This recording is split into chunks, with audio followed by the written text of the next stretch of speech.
Il est 10h05 sur Direct Investisseur et nous accueillons tout de suite Mathieu Driol, responsable du trading action chez Devalue. Bonjour Mathieu. Bonjour. Bonjour Mathieu. On va parler avec vous de valeurs européennes. Oui.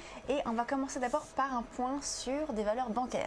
Oui, sur une valeur bancaire. Alors dans le sillage de la bonne tenue des indices, de leur remontée, les banques sont partie prenante et notamment Royal Bank of Scotland qui présente une configuration assez qui redevient sympathique. Pourquoi ? Parce qu'elle a mis en fait beaucoup de temps à accomplir un mouvement aussi, on voit quand même assez peu dynamique dans un premier temps, sauf que ce mouvement commence à prendre un petit peu d'ampleur. On voit la création ici d'un trend ascendant testé à 3 reprises et surtout le franchissement de cette résistance à 378 lors du 31 octobre, après les banques centrales, l'annonce des banques centrales japonaises. On a donc un gap haussier, le franchissement d'une résistance et un pullback ce matin sur ce niveau qui semble repartir les cours. Donc le timing est assez opportun pour jouer en fait une nouvelle jambe de hausse à partir de ce point-là. Comme on a pris à peu près 30 pence, il y en a encore 30 à gagner, donc 378 plus 30, ça fait à peu près 410, donc on devrait retourner se balader par là-bas. Donc là vous êtes plus vendeur du coup, parce que jusqu'à présent vous aviez cette tendance baissière, donc toujours vendeuse. Oui. Là ça y est, vous avez retourné votre veste. Non, alors je retourne pas ma veste, je modère mes avis parce que mécaniquement les indices remontants, en tout cas toutes les anticipations qu'on pouvait avoir à l'aide de ratios, de polarité, de choses comme ça, s'annulent d'une certaine façon. C'est donc un signe que l'indice a peut-être plus de force, donc ça va peut-être prendre un peu plus de temps, va peut-être aller un peu plus haut avant de revendre. Bref, pour l'instant, je reviens à une opinion, on va dire, un peu plus mesurée, donc du stock picking, des achats, des ventes, un peu plus variés. Donc là, c'était l'achat de Royal Bank of Scotland. J'en ai un deuxième. Valeurs, du coup. Oui, j'en ai un deuxième achat, c'est Land Security Group. Donc valeur anglaise qui vient de déborder ici une résistance majeure à 1094 pence, niveau particulièrement important puisque vous le voyez, on est sur des cours de 2007, donc on marque, c'est pas des nouveaux plus hauts historiques, mais en tout cas c'est des nouveaux plus hauts assez significatifs. Des nouveaux plus hauts avant la fameuse crise de Exactement, 2008. Donc c'est psychologiquement assez important, surtout que ce niveau, si vous voulez, était quand même extrêmement propre. On avait 3 tests très précis et puis au final on a fini par le déborder avec un petit gap. Donc là aussi on peut y voir une lecture en impulsion, consolidation au sein d'un petit drapeau et une nouvelle phase impulsive avec un gap haussier. Donc tant qu'on se situe au-dessus de ce gap haussier, mais a priori la tendance est toujours haussière vers 11,50.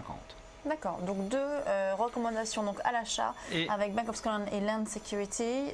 Alors maintenant peut-être des ventes. Oui, parce que on va parler surtout de valeurs qui ont un impact avec le pétrole. Oui, pétrole, métaux, matières premières qui souffrent beaucoup en ce moment, notamment le pétrole. Je vais commencer par ArcelorMittal.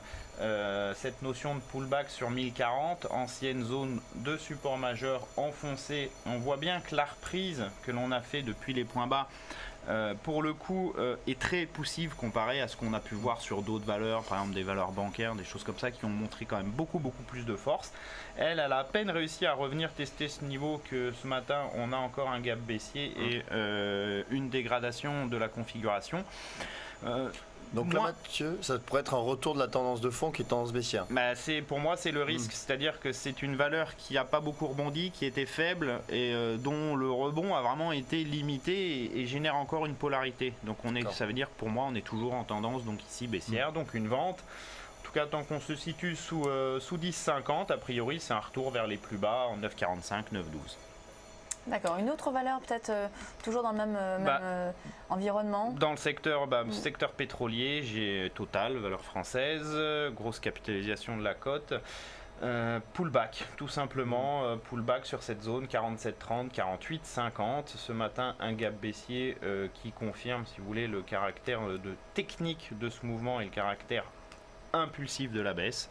Donc pour moi, il y a des risques de retourner au moins sur la zone de support majeur, mais probablement ensuite de marquer des nouveaux plus bas. D'accord, donc sur Total, en fait, si on peut revoir à nouveau le graphique, c'est en fait voilà, ce gap qui est assez important. J'attache beaucoup d'importance à ce tout petit gap aussi. Ça paraît pas grand-chose, entre guillemets, on va dire, bon, c'est assez petit par rapport à... ça représente tout de même 1%. Oui, mais en termes d'effet psychologique, pour moi, c'est très très important, ce type de gap, notamment quand il se situe par exemple en haut de trend. C'est souvent des gaps de début de mouvement.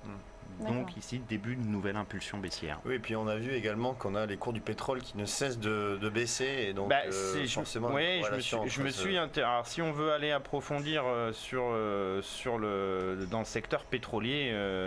on avait également Technip qui était mal orienté ce matin. Alors, il y a Technip qui n'est pas très belle, et même si elle a fait une reprise, j'ai Vallourec qui souffre beaucoup.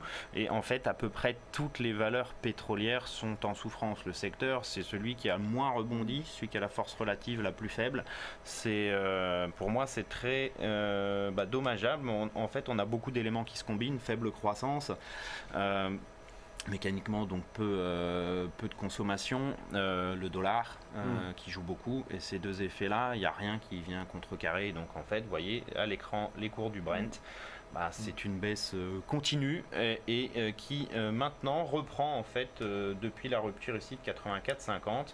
C'est au moins 81,20, voire probablement un petit peu en dessous. Le problème étant qu'à plus long terme, vous voyez cette zone ici, 81,20, c'est une zone qui est extrêmement importante. Si on commence à aller casser ce niveau-là, ça peut... je sais pas. Justement, c'est bien ma peur, parce que si on se met à casser ça, si on retourne sur moyenne ou longue période, vous voyez la prochaine zone de support, c'est par ici, c'est au niveau des 60 $.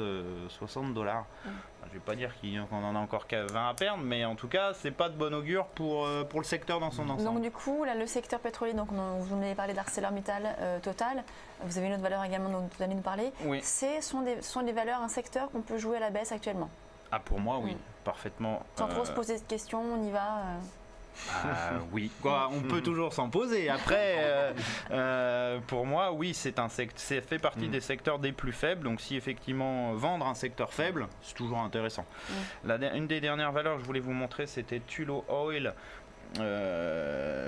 Qui est probablement une des valeurs les plus baissières de la cote, c'est pas compliqué. Ça baisse quoi. Ça baisse et ça ne fait que baisser.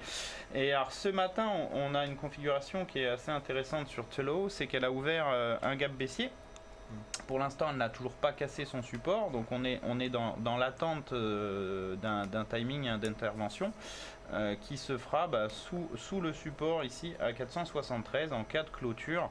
On a ici, vous voyez ce dont je parlais, c'est ces gaps baissiers en haut de reprise, ces gaps baissiers en haut de reprise qui sont généralement des gaps d'impulsion.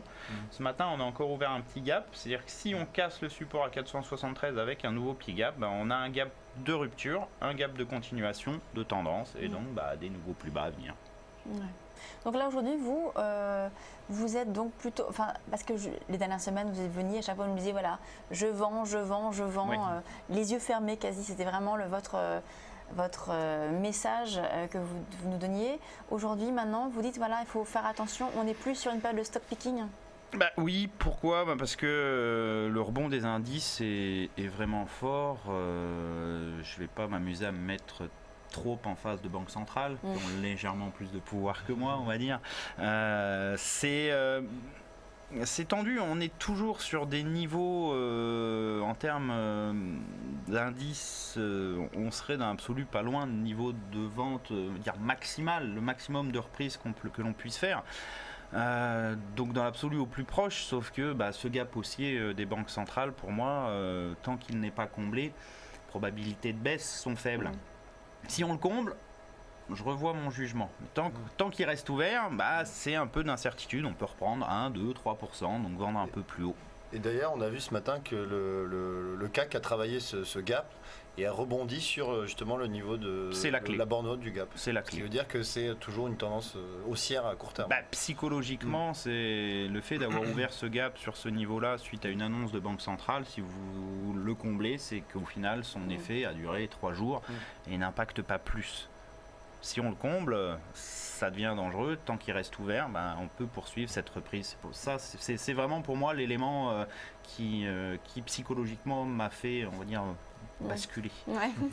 Donc plutôt de la prudence. Prudence, voilà. Quitte à, au final, pas forcément traiter ou se surexposer, parce que lorsqu'on a moins de conviction, c'est pas le moment, on va dire, d'augmenter son exposition au marché. Traiter avec un peu plus de prudence, des tailles peut-être un peu plus petites, puisque moins de conviction égale moins de probabilité généralement. Et donc voilà, donc prudence, du stock picking et des tailles petites, donc ce sont vos recommandations. Oui. Mais on peut jouer donc la hausse des bancaires anglaises et la baisse des pétrolières. Tout à fait. Voilà. Bon résumé. Pour résumer, voilà. On va marquer une courte pause et on se retrouve pour la suite de Direct Investisseur.